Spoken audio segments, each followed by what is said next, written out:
Todas e todos, uma alegria estar aqui, encontrá-los nesta ocasião da vossa formação, tanto jurídica quanto das ciências humanas, para o cursinho da Defensoria Pública de São Paulo. Meus prezados e minhas prezadas, é uma alegria esta noite encontrá-los e encontrá-las todos aqui. E eu quero aproveitar esta ocasião especial para refletir sobre os fundamentos do direito na sociedade, teorias, horizontes, ditas ciências a respeito do próprio direito à vida da sociedade contemporânea, mas também quero avançar com todas e todos para expor e para construir os caminhos mais altos, mais decisivos, eu diria mais concretos, do que efetivamente é o fenômeno do direito em nosso tempo. Muitos definem o direito de muitos modos, existem muitos debates acerca do direito. No entanto, nós podemos passar para além desta profusão de visões, de ideias e de ideologias, para chegarmos efetivamente à compreensão crítica do que vem a ser esta realidade jurídica do nosso tempo.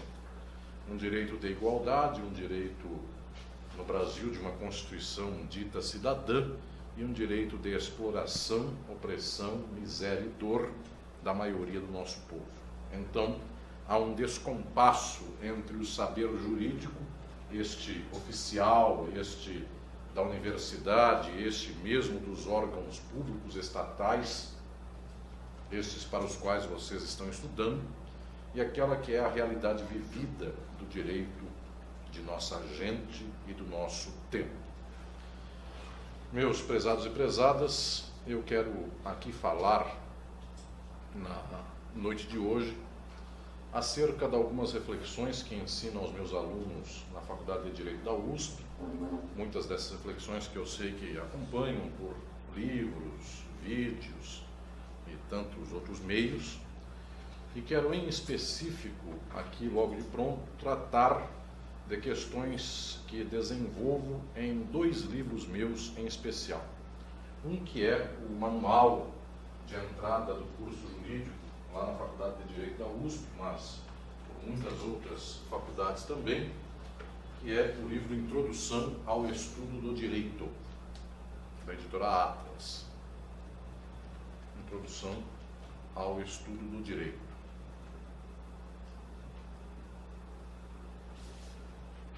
Outro deles é o meu livro Filosofia do Direito, que é também um manual que adoto para ensinar o curso de Filosofia do Direito aos meus alunos na USP.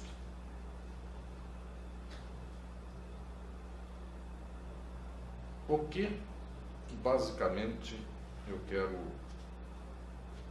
explicar aqui a todas e todos para dar início a esta reflexão. Nós estamos lidando com um direito na sociedade contemporânea,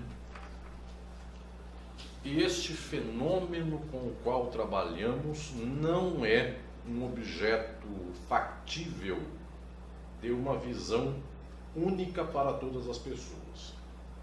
Este fenômeno é um fenômeno social, histórico, portanto, tem historicidade, e é um fenômeno central da sociabilidade.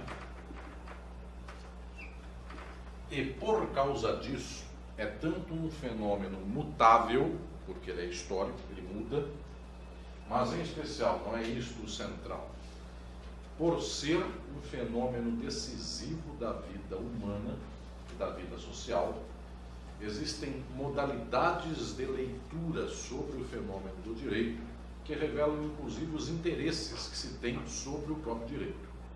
Dizendo de outro modo, para quem põe o pobre na prisão, o negro na prisão, o indígena, o indesejado na prisão, o direito é bom.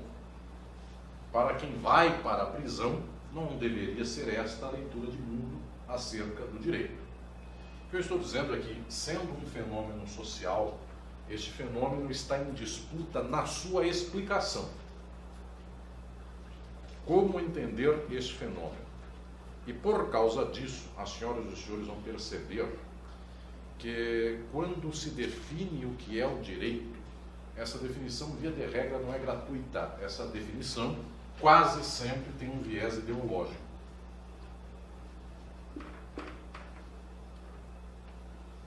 Então se diz que o direito é a ordem, o direito é a justiça, o direito é o que promove o que deve ser, o direito é o sucessor da moral, qualquer coisa assim. Estas explicações não vão ao fundo de uma ciência acerca do direito na história e na sociedade.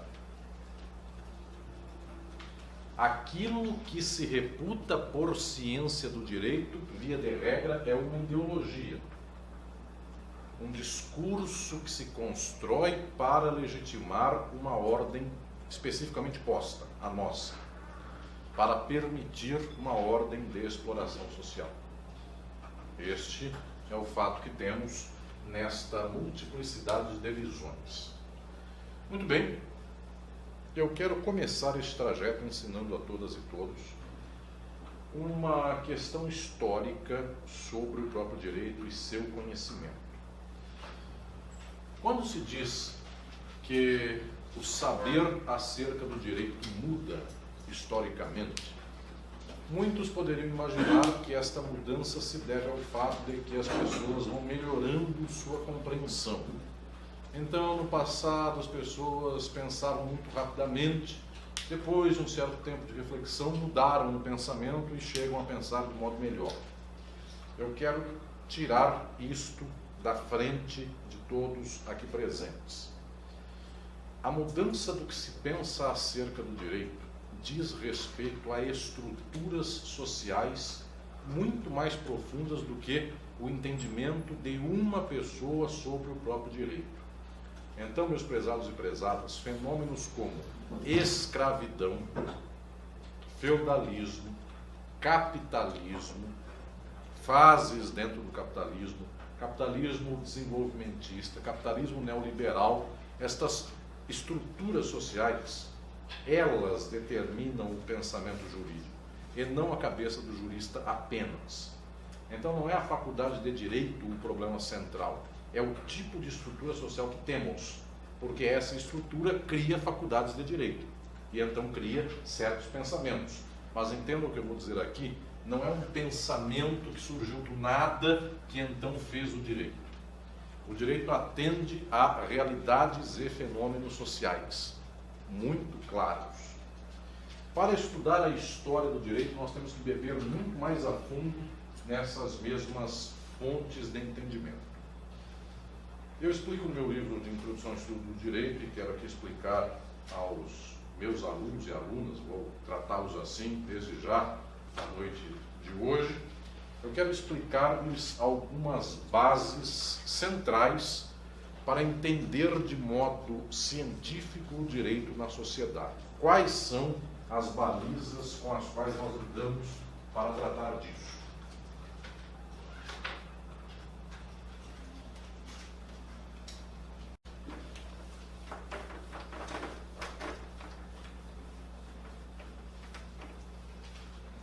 Prezados e prezadas, tudo o que é o fenômeno jurídico com o qual nós lidamos, vocês, alunas e alunos, estão estudando neste cursinho uma realidade jurídica, sabem de códigos, de leis, da Constituição, de uma ordem estatal brasileira e mundial. Tudo que se sabe, tudo que se lida hoje, se chamando de direito, tem uma configuração que advém da idade contemporânea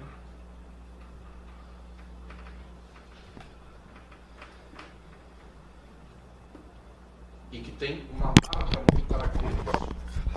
A organização deste fenômeno surge no século XIX e tem por determinante central, fundamental, o modo de produção que organiza o nosso tempo. Esse modo de produção é o capitalismo. O que se chama por direito está ligado, está fundamentado e estruturado nas relações sociais de produção de tipo capitalista. O direito é capitalista. Esta é a questão central. Mas a história não começou aqui, no século XIX, até chegarmos hoje no século XXI. Séculos XIX, XX, XXI. Existe uma longa história das sociedades. Até o século XVIII, eu vou chamar a essa história anterior ao capitalismo de história das sociedades de pré-capitalismo. Quando se conta essa história pelo ângulo, pelo olhar dos europeus, que em algum momento dominaram uma boa parte do mundo, se diz que antes do capitalismo a Europa foi assim, ela viveu tempos de feudalismo. Então, houve um pré-capitalismo feudal. Depois disso, antes disso, melhor dizendo, um período de escravagismo. Então, modo que as pessoas contam a história como se fosse assim: escravagismo, feudalismo e capitalismo. Claro, nós estamos numa das periferias do capitalismo e para nós a história não é tão igual deste modo, não é tão deste modelo. Obrigado. Mas esta história tomada pelo olhar europeu revela que o capitalismo efetivamente é um fenômeno recente da história da humanidade. E o direito, como o conhecemos, é específico das sociedades capitalistas. Isto aqui é o primeiro ponto central que quero ensinar a todas e todos na noite de hoje. Quando falarem de direito, vocês não podem dizer o direito em todos os tempos. Isso não existe. O direito, como nós o tomamos, é específico do capitalismo. Só. Isto aqui é o central.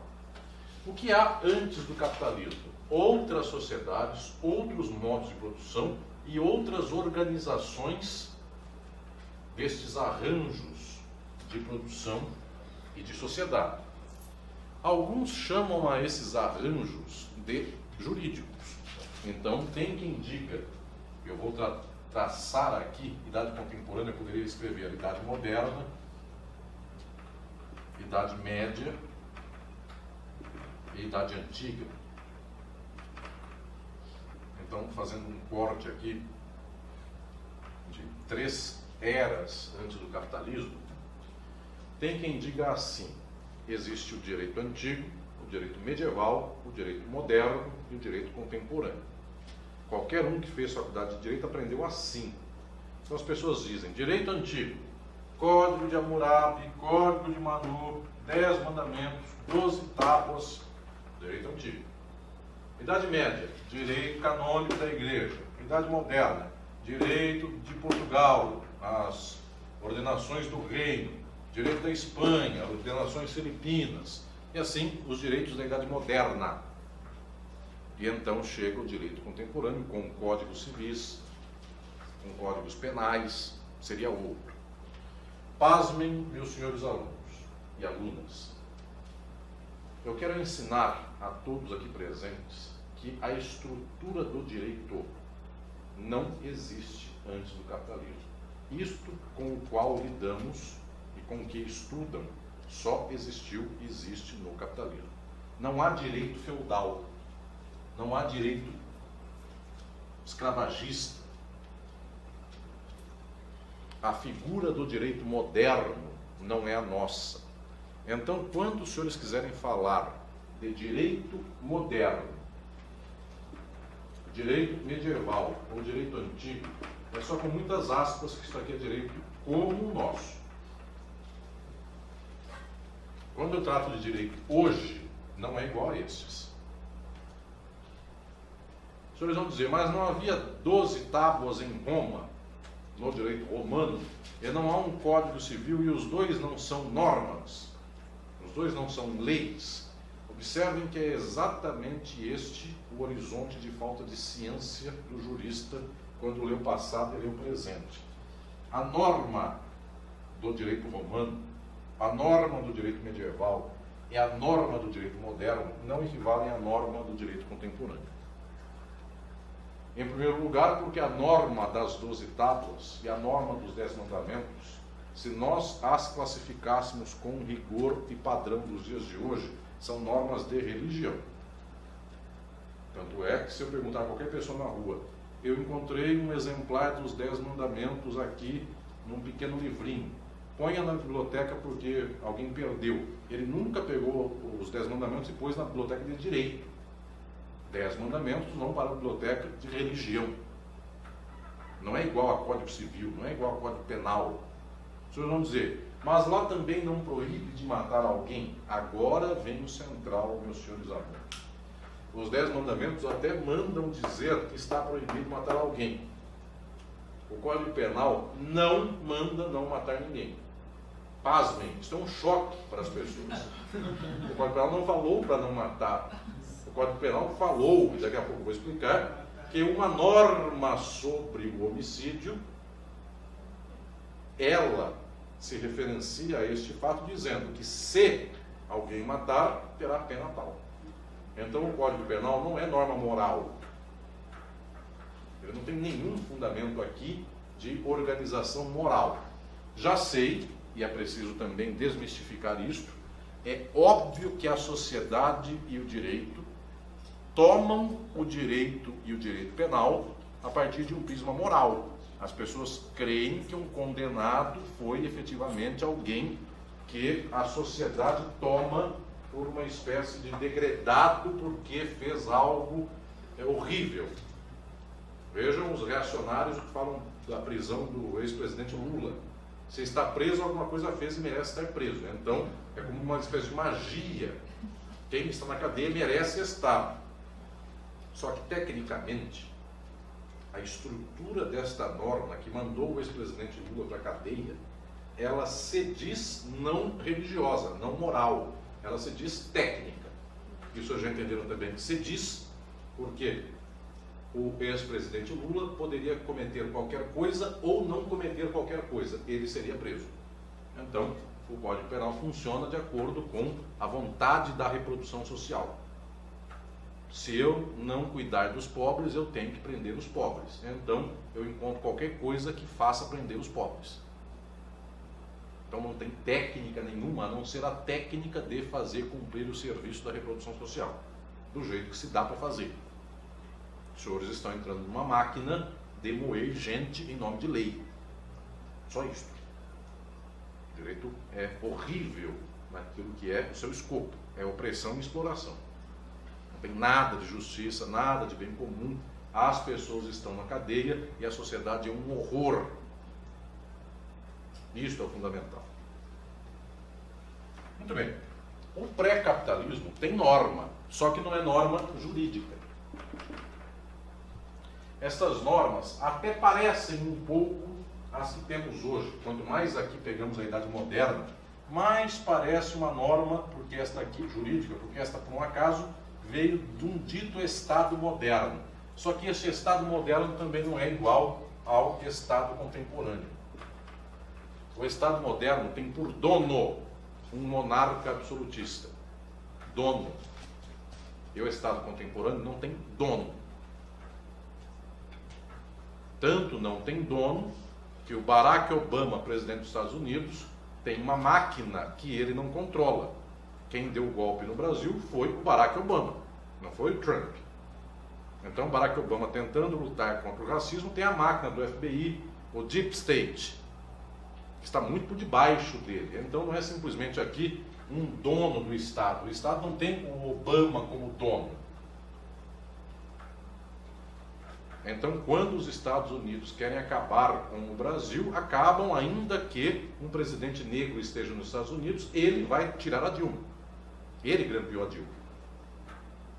O Trump depois pegou já escancarado. Então, ao invés de grampear, já deram a gravação pronto para o próprio Trump.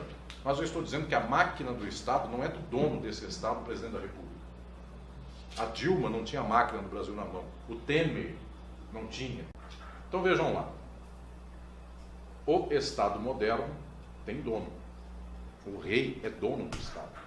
Então, quando um rei moderno dá a norma, é daquilo para o qual ele é proprietário. Se ele diz, eu mando você para a cadeia, ele não manda porque a lei mandou ele fazer assim. Ele está acima da lei. Esse Estado moderno é absolutista. Esta ordem ainda é politicamente uma ordem feudal.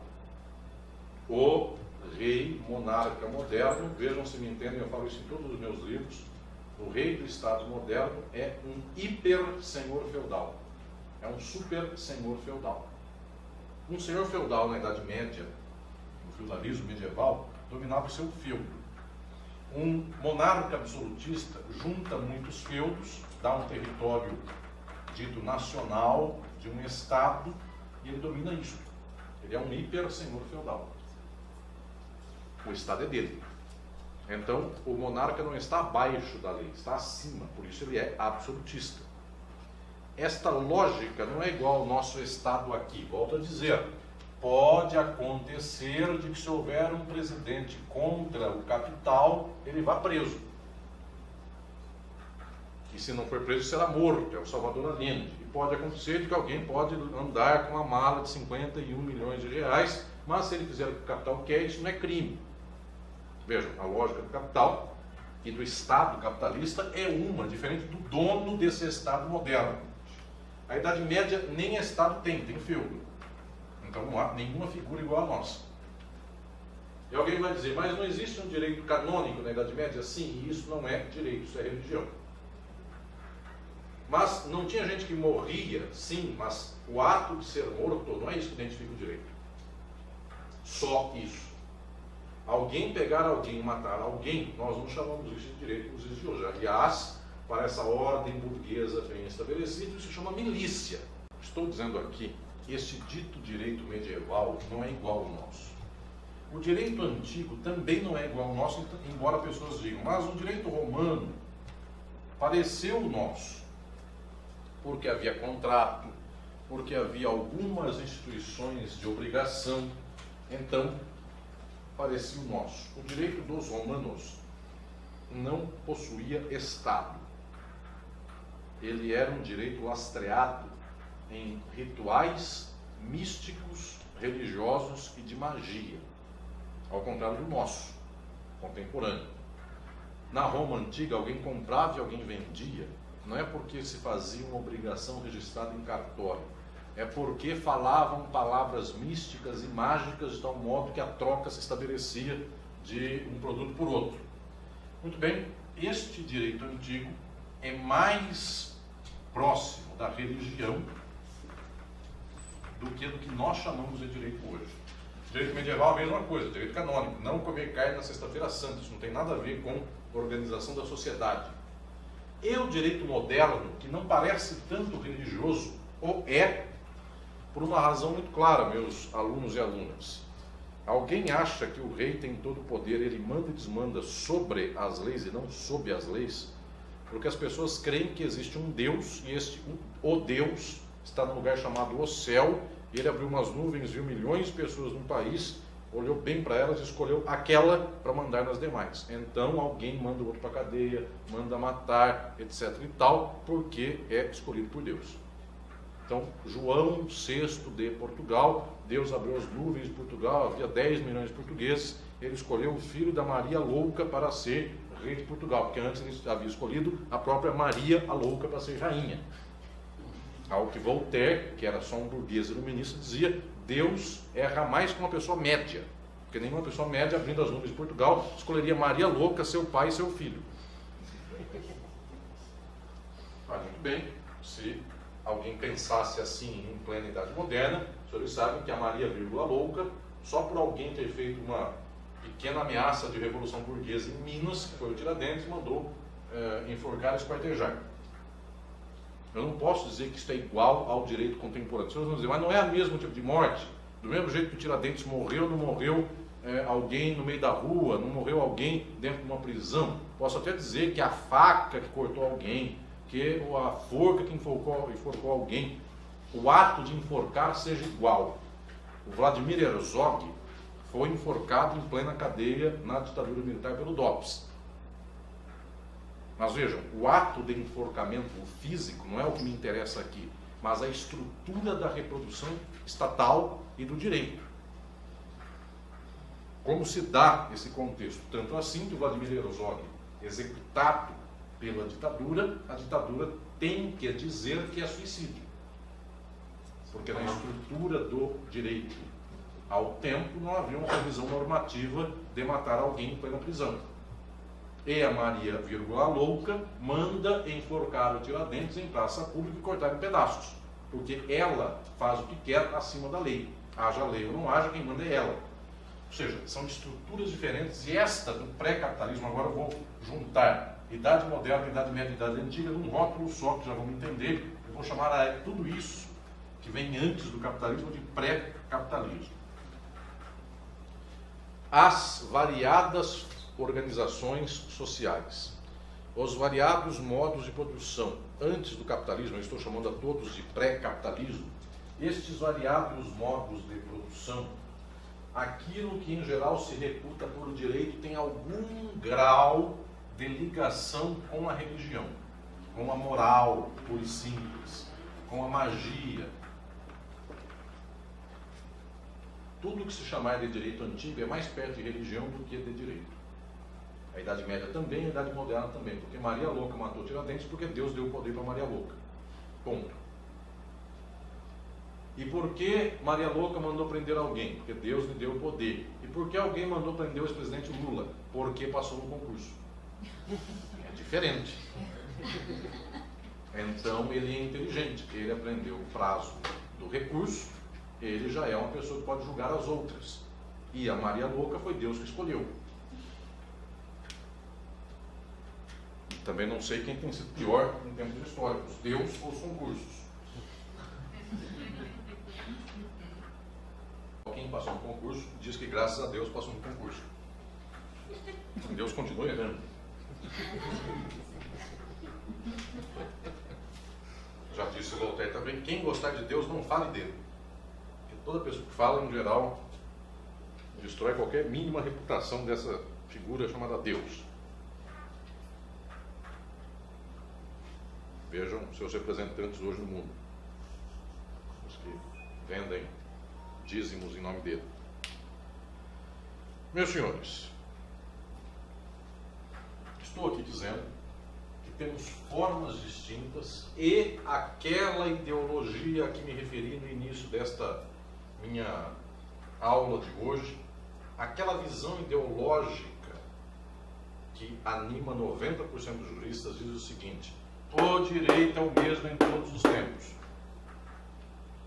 Isto, quando um aluno entra na faculdade, é a primeira lavagem cerebral que se faz para um aluno de direito. O direito é a mesma coisa em todos os tempos. Eu digo isso para os meus alunos da USP.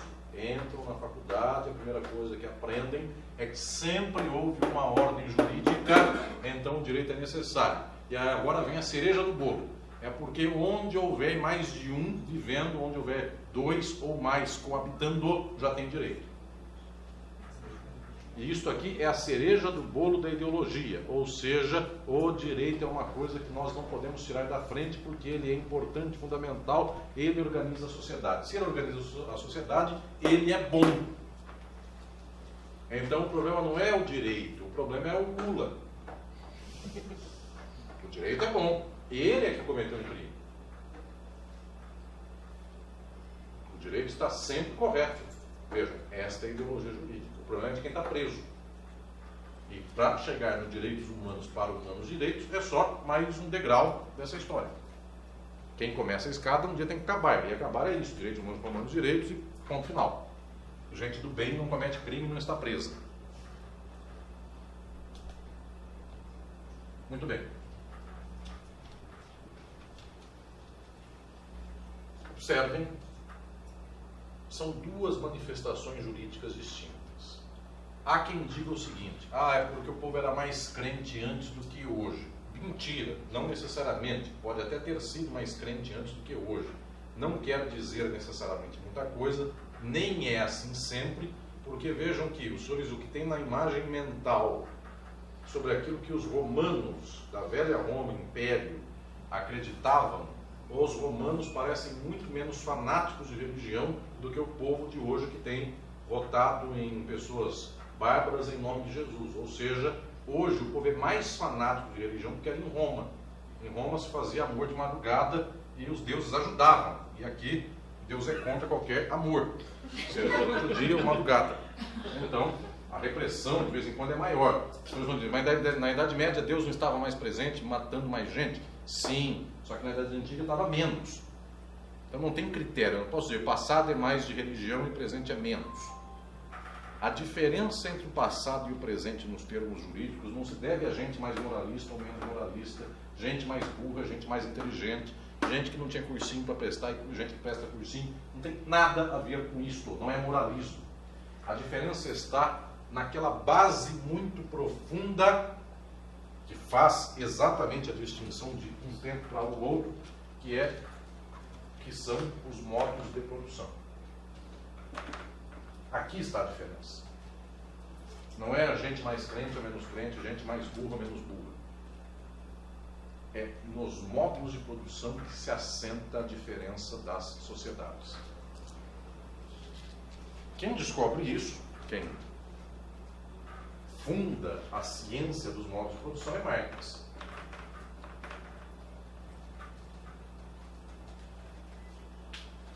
Por isso, só a partir de uma chave de leitura que chegue no modo de produção, uma chave marxista, é que se consegue entender a real dimensão da historicidade do direito. E basicamente, senhoras e senhores, eu vou explicitar aqui os modos de produção e a sua relação com o direito.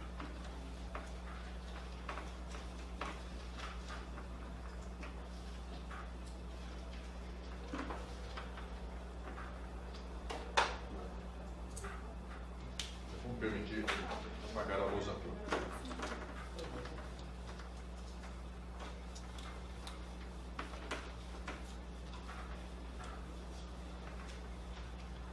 A contar por esta história oficial europeia, é essa que se ensina nos livros, e os senhores que estão fazendo cursinho, não adianta eu contar outra história, porque a dita história é essa.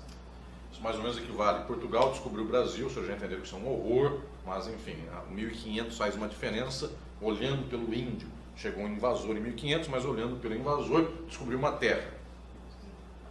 Muito bem, olhando pelo ângulo europeu, nós temos basicamente a contar por esta história muito larga dos tempos históricos, uma idade antiga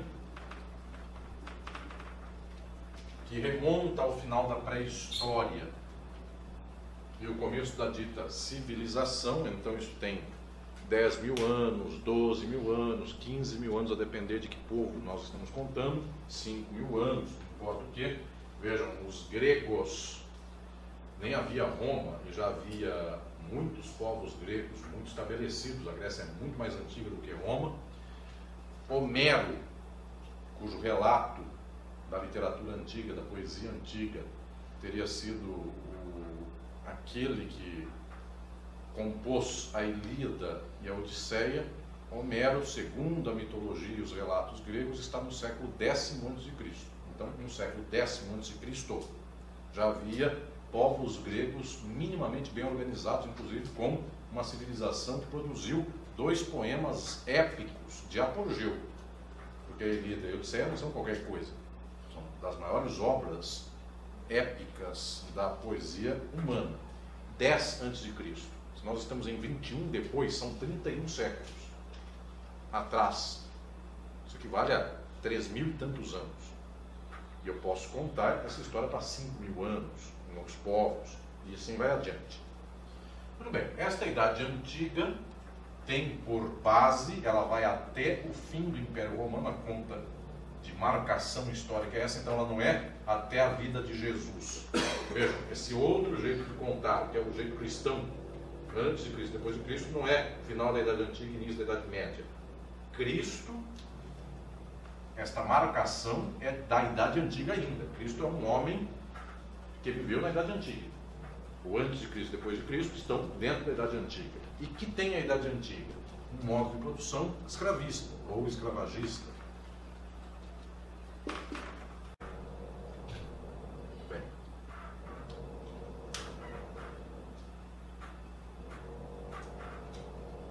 esta Idade Antiga tem um modo de produção muito próprio. A Idade Média que lhe sucede e que vai do fim do Império Romano, isso aqui é 450 depois de Cristo, até a queda de Constantinopla, isso é 1450, esse milênio da Idade Média é organizado de modo diferente daqueles milênios da Idade Antiga. Por que isso se dá? O modo de produção medieval não é escravista, é feudal. E aqui tem diferença brutal entre um e outro.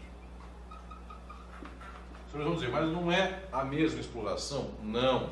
São explorações, ambos são explorações, só que cada uma de um jeito, cada uma de um modo. Esses são, no plural, os modos de produção. Não é um modo só de produzir na história. Aqui se produzia sob escravidão, e aqui se produzia sob servidão. E é diferente ser escravo de ser servo. Então existem modos de produção diferentes. A Idade Moderna, que vai lá do século XV até o final do século XVIII, o marco é o início da Revolução Francesa, é uma época de transição, porque a economia moderna começa a ter algumas atividades que são o germe do capitalismo, só que sua estrutura geral ainda é feudal, é o feudalismo em decréscimo. Então a Idade Moderna, economicamente, ainda é feudal, embora esteja surgindo o capitalismo, mas ainda parcialmente será só com as revoluções burguesas, ao final da Idade Moderna, que surge propriamente o capitalismo, com a Revolução Industrial, fundamentalmente.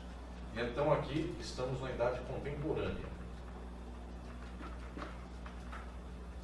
A Idade Contemporânea tem outro modo de produção, capitalista. Então entendam, meus senhores alunos, nós temos basicamente aqui 3 grandes modos de produção: escravista, feudal e capitalista. Estes 3 grandes modos de produção, eles organizam, eles dão sentido para a compreensão geral destas sociedades. Elas são diferentes, vejam se me entendem todas e todos, eu quero fixar isso logo de agora, porque eu quero elevar o conhecimento científico desta minha turma. Eu não quero que respondam como o senso comum de 99% das pessoas. Porque na antiguidade a religião era importante para o direito e hoje não é, hoje é a norma. Não é porque o povo era mais crente. Eu volto a dizer, eu não sei nem se o povo era mais crente no passado. Na Idade Antiga, os romanos eram menos crentes, os gregos criam, mas criam de um jeito muito diferente do nosso. A questão não é esta, a questão é que os modos de produção são diferentes. E basicamente, nesta conta europeia, há 3 modos de produção. Mas a história é contada em 4 grandes eras: Idade Antiga, Medieval, Moderna e Contemporânea. Assim que a Idade Moderna é um tempo de transição, mas para os termos econômicos ela ainda é feudal. Ainda tem senhores feudais até o final do século XVIII. Só surge o capitalismo com a Revolução Industrial no século XIX. Então a Idade Contemporânea é o tempo histórico mais recente que temos, ela tem 200 e poucos anos. Vocês vão dizer, o capitalismo é indestrutível. Não, senhores e senhoras, os senhores não dizem isso. Já sei de antemão, só de olhar para a vossa cara que os senhores são meus companheiros. Então, quando eu digo os senhores, são os outros. Quem não está aqui? Quase todos que não estão aqui são assim.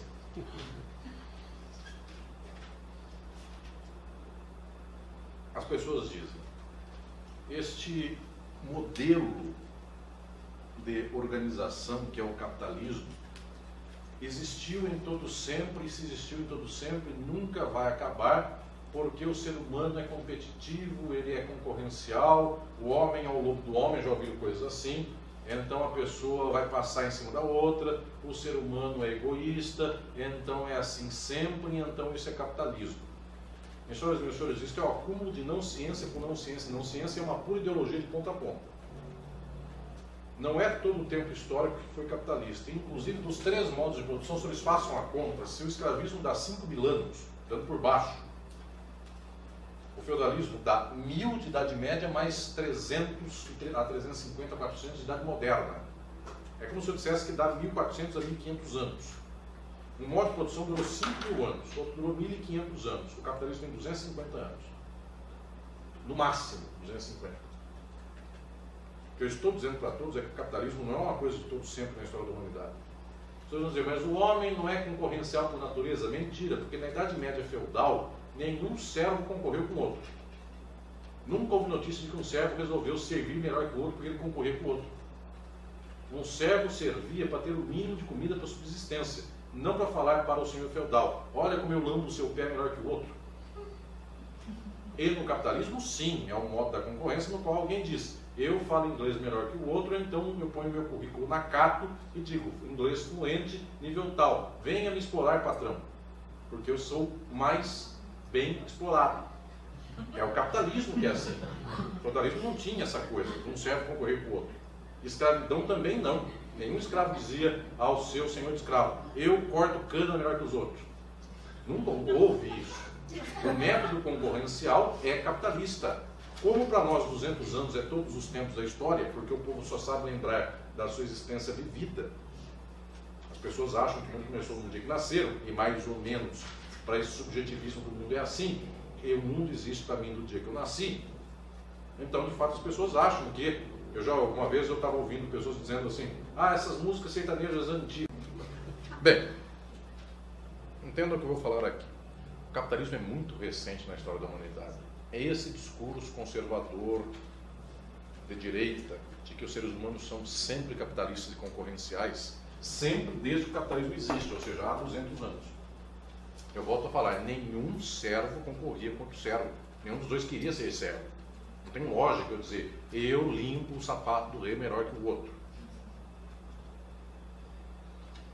Não existe esse contexto. Muito bem. Então entenda o que eu vou dizer aqui. São 3 modos de produção. Agora eu vou explicar às minhas alunas e aos meus alunos a mais alta informação, compreensão científica do direito. Não quero que leiam o direito como algumas pessoas idiotas leem, que seria um fenômeno igual em todos os tempos. Já estão percebendo que não. Então não é desde a pré-história a mesma coisa. Desde que 2 homens se encontraram, então o direito é igual. Nada em relação a isso. Nem tampouco é por conta da inteligência, ou maldade, ou moral, ou religião das pessoas. Aqui não é discurso moralista. Eu estou dizendo que são 3 modos de produção e é aqui que eu vou explicar às senhoras e aos senhores como funciona a materialidade da compreensão do direito na história das sociedades. Como se organiza o modo de produção escravista? Ele se dá pela exploração do trabalho de escravos por senhores de escravo. Então a relação é essa. A exploração é assim. Este modo de produção escravista tem uma especificidade. Ele funciona de um jeito. E lembrem mais uma coisa. Escravismo como modo de produção é muito típico destas sociedades antigas.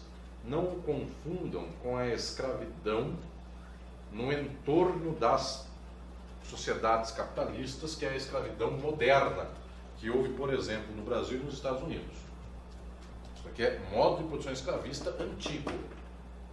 A escravidão moderna é uma outra peculiaridade, é um outro modo de produção, que é do Brasil e dos Estados Unidos. A escravidão antiga não é de pele, não é de cor de pele. Entende o que estou dizendo? Não é negro escravo de branco, isso é nos Estados Unidos e no Brasil. Estas infames sociedades racistas.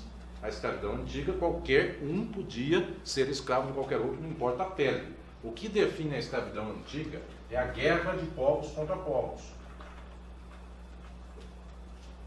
Os hebreus dominavam os filisteus, chegaram os egípcios e dominaram os hebreus. Aqui não é preto, branco, diferença de raça. Aqui é povo, força, guerra. Um dia os hebreus saíram do cativeiro lá no Egito, chegaram na terra que eles diziam que era deles, e então lá encontraram os filisteus. E então dominaram os filisteus, mais uma vez. Essa é a história da Bíblia. Este modo de organização social é de povos em regime de escravidão, sendo ou senhores ou escravos.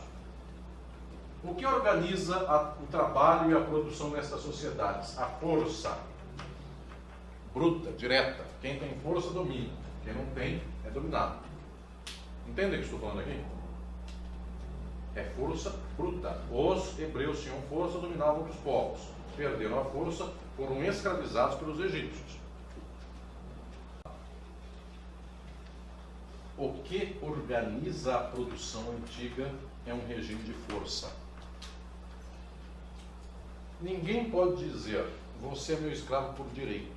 Vejam se entendem um ponto central, esse ponto é nevrálgico da compreensão científica, material e concreta do direito. Ninguém no mundo antigo tinha um escravo por direito. Ninguém. Ninguém podia dizer, você trabalha para mim porque por direito você pertence a mim. Por que alguém pertencia a alguém? No mundo antigo. Não era por direito, era pela força, porque o outro estava com um chicote na mão, uma pedra na mão, dizendo, ou você faz o que eu faço ou eu te mato. Então não é por direito que alguém trabalha para alguém, é por força. Entende o que estou falando aqui? O que organiza o modo de produção não passa pelo direito. Por isso não há direito antigo. Por isso tudo que eu falo na antiguidade que seja direito, não está organizando a produção social, o modo de produção, a vida dessa sociedade. Então o que a pessoa chamar por direito no mundo antigo, vejam se me entendem, é incidental. O que quer dizer essa palavra incidental? Obrigação de jurista saber o que é incidental. O que é incidental? Lateral, acessório, para dizer em termos ainda mais antigos do nosso vernáculo, perfunctório. Muito ao largo da coisa.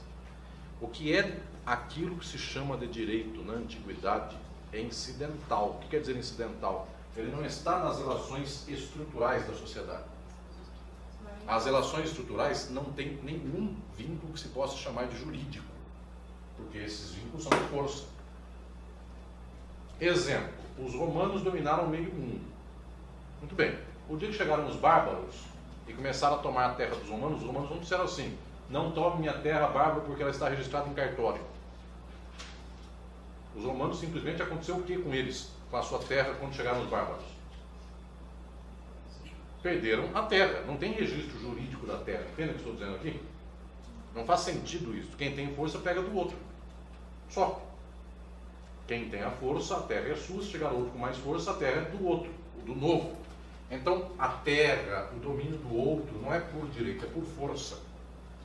Então, o que vem a ser esse chamado direito romano? Regra incidental. O que é regra incidental? Essas regras que parecem de religião. Se uma pessoa encontrar com a outra e quiser dar um boi em troca de 2 galinhas, ambas devem subir ao alto de uma montanha, balançar um galho de videira, falar palavras mágicas para dar um boi para uma galinha. Vejam, isso aqui não é a ordem que organiza a sociedade romana. Isso é regra de magia. Entende o que estou falando aqui? É regra incidental.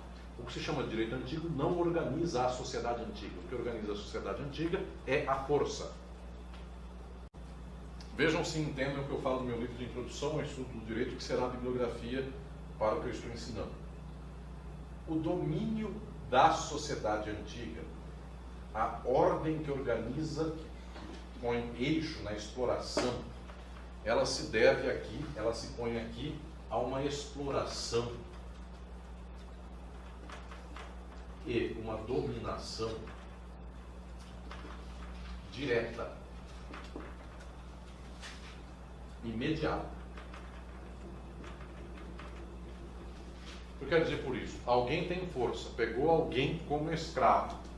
Este que tem força manda no escravo do jeito que quiser. Entende o que estou dizendo aqui? Não tem outra intermediação, é direto, um mandando no outro. Muito bem, é uma dominação direta, imediata, uma exploração direta e imediata. Tanto assim que se este ganhar força e dominar este vira escravo e este vira senhor. Ponto.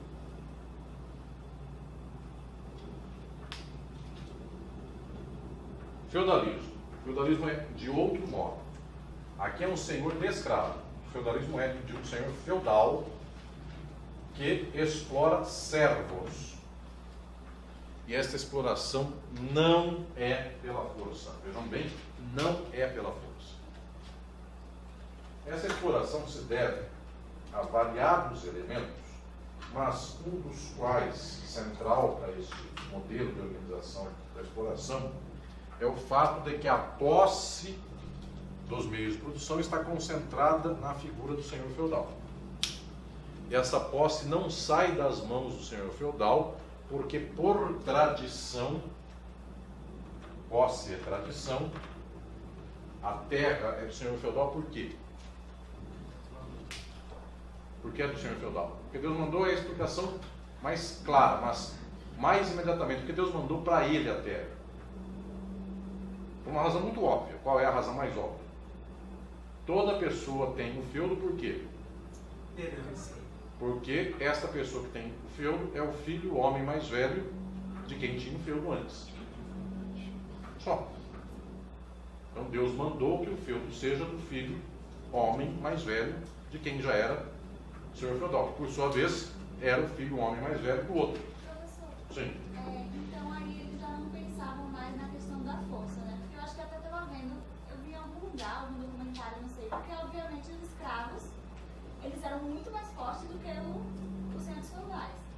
E não houve uma... Escravo é aqui, senhor feudal é aqui, certo? Sim, vamos lá, vamos entender. Este regime não é de escravidão, é o feudalismo. O feudalismo não tem escravo, o feudalismo tem servo, é diferente. A servidão se dá pela impossibilidade de viver a vida em outros meios que não sejam os meios de se prostrar à vontade deste senhor feudal que tem a terra. Vejam, como é que um ser humano podia viver na Idade Média?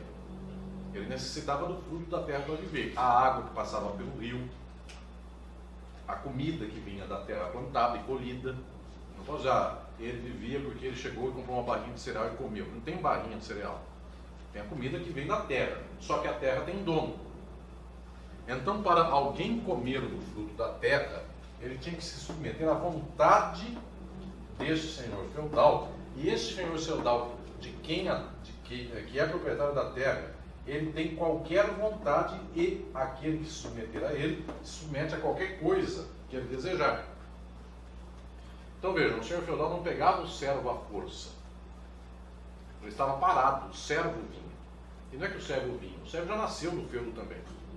Só que ele nasceu filho de servo, então o servo é também. Muito bem, os senhores vão dizer, mas ele não podia sair do feudo. Se ele saísse do feudo, para onde ele ia? Para outro feudo. Não tinha outro espaço. Acabando um feudo, no próximo passo já era outro feudo. Não tinha nem cidade. A Idade Média conseguiu a proeza, o feudalismo conseguiu a proeza de acabar com as cidades. Muito bem. Então, até havia cidade no mundo escravista, mas não no mundo feudal. Muito pouco havia isso. Então, não tem jeito de escapar de um feudo ou outro feudo. E, sob feudo, alguém está adstrito à vontade qualquer uma que seja do senhor feudal.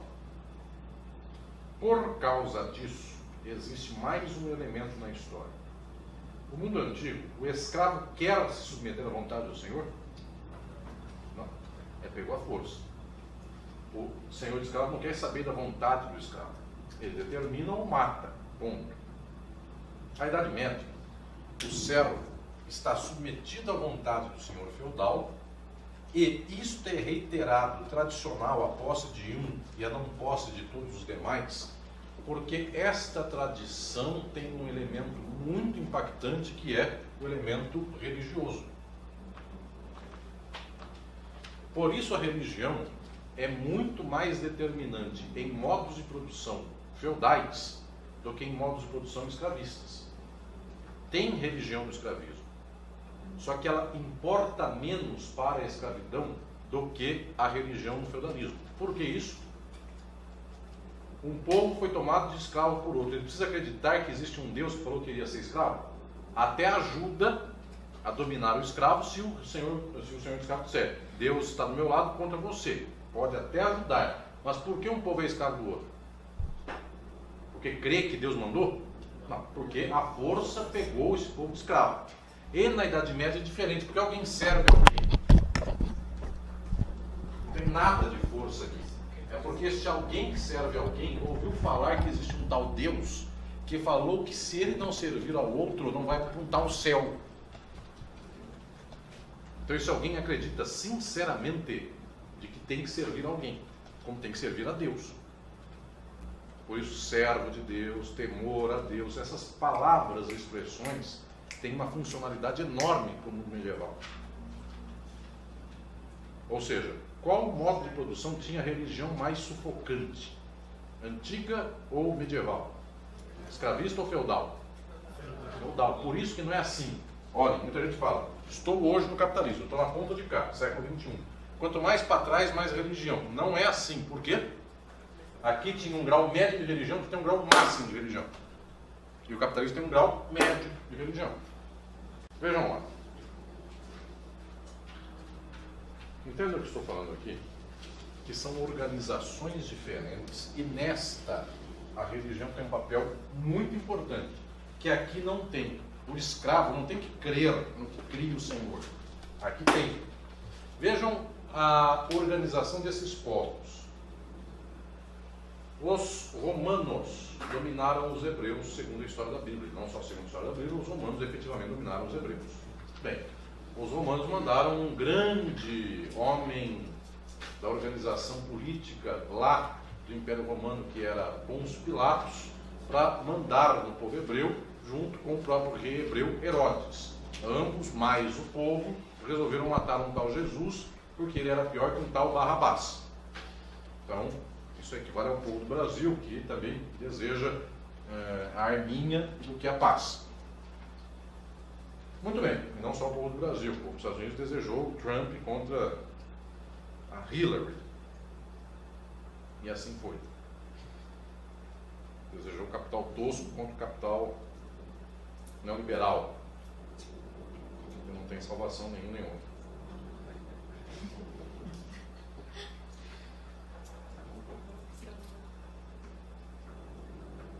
Vejam lá, meus prezados, esta organização antiga dos romanos, os romanos tomaram os hebreus e dominaram os hebreus. Bem, pegaram como escravos, queriam, inclusive. Os romanos não exigiram que os hebreus tivessem a religião dos romanos. Podiam ter a religião que fosse. Pouco importa, o que importa é dominar e trabalhar para eles. Na Idade Média é diferente. O servo tem a religião que o senhor feudal determinar. Por quê? Porque é fundamental que ele acredite que o outro tem todo o poder e a terra, porque um tal Deus quis, porque com isso ele serve a este. Entendem? O servo na Idade Média tem a religião do seu senhor feudal. Isso é tão patente que quando os senhores feudais trocaram de religião ao final da Idade Média, que caso é esse? Só teve um caso de feudo que trocou de religião. O caso dos senhores feudais que se tornaram protestantes. O caso dos senhores feudais que deixaram de ser católicos e foram protestantes. Todo senhor feudal que se tornou protestante, todo servo daquele feudo se tornou protestante também. De tal modo que a gente vê geograficamente regiões inteiras da Europa da noite para o dia trocaram de religião. E não é porque o povo passou a odiar imagem de santo. Não tem nada disso. É porque o senhor feudal mandou agora não ouvir mais o padre, mas sim o pastor. Ponto. Como no Brasil, não é que o povo hoje é de Jesus humilhando Satanás porque o povo pensou bem e falou: ah, não mais carnaval, não mais umbanda, candomblé, quimbanda e outros mais, e agora religião dos Estados Unidos. É simplesmente porque a religião dos Estados Unidos comprou os canais de televisão e começou a falar que o carnaval é do demônio. Então o povo, ao invés de vir para o Ziriguidum, o povo foi para a religião. Então vejam, o milagre de fazer com que o povo tenha, inclusive, uma espécie de repressão erótica, que não é natural no povo, e o povo, ao invés de usar saia curta, ou ao invés de fazer amor, o povo resolveu castigar quem faça. Então vejam, essa virada aconteceu por quê? Porque o povo não é dado mais a macumba. Não, o povo é até muito dado a macumba, só que começa a dizer que macumba é do demônio, então agora eu sou de Jesus, Jesus é contra a macumba. Então, entenda o que estou dizendo. Este modo de produção, organizado pela vontade do senhor feudal, é um modo de produção, mais uma vez aqui, de exploração e dominação direta, imediata. Por que isso? O senhor feudal disse: beija minha mão e come a batata. Aí perguntará ao servo: mas qual o critério pelo qual, para eu comer a batata, eu tenho que beijar a sua mão? Critério nenhum, eu que quero. Gente, isso era o feudalismo. O feudalismo era feito desse modo. Dizia o senhor feudal para o seu servo: para comer a batata da terra e a beterraba plantada na minha terra do feudo, você trabalhará o ano inteiro. Ao final do ano, metade é meu, metade é seu. Metade da batata é minha, metade da batata é sua. Muito bem. Ao final do ano, chegava lá o servo com uma cesta de batatas. Dizia: conforme combinamos, está aqui a cesta de batatas. Eu pego metade, metade é sua. Diz o senhor feudal: pensei melhor e eu não vou te dar nenhuma batata. Podia o senhor feudal fazer isso? Sim, e fazia. Aí ia dizer o servo: ah, mas o senhor contratou comigo, o senhor prometeu que ia me dar batata. Adianta falar isso? Aí dizia o senhor feudal: prometi e não cumpri. Aí diz o servo: eu vou então recorrer à justiça. Existe justiça, poder judiciário? Isso é contrato. Quando o senhor feudal falou para o servo: planta batata que ao final do ano metade é minha, metade é sua, isso chama contrato. Não chama por quê? Porque não pode ser executado, gente. Isso aqui não é um vínculo contratual. Isso é uma determinação unilateral do senhorio, que faz o que quiser depois disso. Não tem execução na justiça. Não tem poder judiciário. Quem manda naquela sociedade e julga aquela sociedade? O próprio. Naquele feudo, quem manda? O senhor feudal. Então não tem outra pessoa. Entende o que estou dizendo? A dominação é direta, imediata. Por isso não tem contrato medieval, não tem direito medieval. Vocês vão dizer: mas não tem regra da Igreja Católica que proibia comer carne na Sexta-feira Santa? Tem. As pessoas chamam isso de direito canônico. Só que isso é incidental. O que se chama de direito medieval é incidental. Se não houvesse a regra de não comer carne na Sexta-feira Santa, haveria feudalismo mesmo assim? Sim, essa regra não tem nada a ver com o modo de produção. O que é estrutural no mundo medieval não toca o direito. Entendem o que eu estou dizendo? O direito toca o incidental. Entendem o que eu estou falando? O direito é só para coisas residuais. Então, com ele ou sem ele, é a mesma coisa. Porque eu volto a falar: se fosse uma regra da igreja comer 1 quilo de carne na Sexta-feira Santa, continuava o feudalismo do mesmo jeito. Entende? A regra da religião nada tem a ver com isso.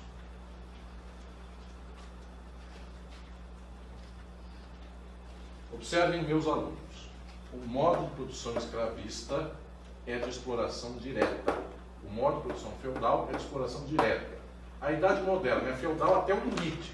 Tanto assim que o absolutismo, que é só uma réplica diferente do feudalismo, o absolutismo parte do mesmo pressuposto.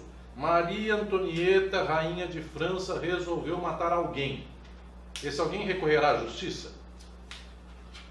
Existe justiça para além da Maria Antonieta? Não. Então, o que se chama de juiz na França da Idade Moderna não é alguém que tenha competência e autonomia para julgar conforme leis. Aquele que se chama juiz é um encarregado da Maria Antonieta de fazer o que ela quer. Ele pode ir contra a rainha e o rei? Sim ou não? Não, é só um braço a mais do rei. O desembargador da Idade Moderna não é alguém que tenha poder contra o rei. Entendem o que estou dizendo aqui? É só um funcionário do rei. Ou seja, até o final da Idade Moderna, o mando social e político era um mando direto daquele que tinha esse poder por tradição, por força, tal qual o rei é só quem? Porque alguém é rei. É igual feudo. Porque é o filho primeiro de quem era rei. Ponto. Só isso. E em alguns países, depois de um certo tempo, podia ser o primeiro filho, seja ele homem ou mulher. Foi o caso da Inglaterra. Só. Ou de outros países também. Portugal, esta regra só serviria no Brasil porque o Dom Pedro II não teve filhos, teve filha que era a dominadora Princesa Isabel, que foi muito boa. Depois de 49 anos de governo imperial, ela resolveu libertar os escravos. Então se diz, como a monarquia foi boa, depois de 49 anos de governo, Dom Pedro II libertou os escravos. Muito bem. Observem, até aqui a exploração é direta. Por isso, o direito é incidental, prestem bem atenção no que eu vou falar, em todos os povos, todos os tempos, todas as sociedades e todos os modos de produção pré-capitalistas. Em todos esses períodos, o direito é incidental. O que quer que os senhores encontrem sendo direito é norma de religião, norma moral, norma que só regula coisa lateral, nada que organiza o estrutural. Porque o estrutural do escravismo e do feudalismo é uma ordem de exploração e dominação direta. Entendem o que estou falando aqui? Portanto, falar de direito antes do capitalismo é quase um contrassenso. Por quê? Porque se eu chamar 12 tábuas, 10 mandamentos, direito canônico, direito da rainha, de direito como o nosso, eu estou chamando duas coisas diferentes pelo mesmo nome. E é possível. Os senhores vão dizer, mas o nome é igual, então a coisa é igual. Agora eu quero ensinar uma coisa que eu ensino aos meus alunos da USP, de filosofia, na minha cátedra de 3º ano da faculdade, lá com filosofia do direito. Não é porque duas coisas têm o mesmo nome que elas são a mesma coisa. Se o direito antigo das 12 tábuas, dos 10 mandamentos, usa a palavra direito como eu uso direito civil, não quer dizer que o direito civil é igual ao direito romano. Foi só um uso de uma palavra que veio com o passar do tempo. Só que a função é outra. A função aqui é X e a função aqui é Y. Entendem o que eu estou dizendo? Eu não posso crer que a palavra faz a coisa virar coisa. Porque senão, vejam, isso aqui eu chamo de pincel atômico. E tecnicamente, por que esse pincel é atômico? Porque eu podia falar terno atômico, eu podia falar relógio atômico. Sim, por que esse pincel é atômico? Porque tem átomo, não é assim? O relógio tem átomo, o terno tem átomo. Copo atômico. Então vejam, observe, isso aqui eu chamo de pincel. O pincel que o Portinari pintava o quadro Guerra e Paz é pincel também. Então isso é igual ao pincel do Portinari? Não. Então também direito romano e direito civil, a palavra direito não faz os dois serem iguais. Entende o que eu estou dizendo? Só que o pessoal sem muita cabeça diz, como a palavra direito está aqui, está lá, então é a mesma coisa. E quem é esse pessoal sem cabeça? Todo o povo do direito, inclusive os que passam no concurso. E inclusive quem faz a prova do concurso, que também crê, conforme aquele que está prestando concurso, que o direito é uma coisa só em todos os tempos. E que o direito é bom, promove a paz, a ordem, etc. e tal. Então, inclusive, os senhores têm que ser burros para passar no concurso, porque, via de regra, o concurso é que acha que o direito é uma coisa só em todos os tempos. Põe o dedo na boca e fingem burros, senão os senhores não passam no concurso nenhum. Os senhores disseram, o direito é uma ordem de exploração capitalista, são reprovados em qualquer prova escrita. Como? Escritório, qualquer coisa. Nem principalmente. Qualquer lugar onde houver jurista, o pensamento é esse. Então não tem principalmente. É a mesma coisa em qualquer lado.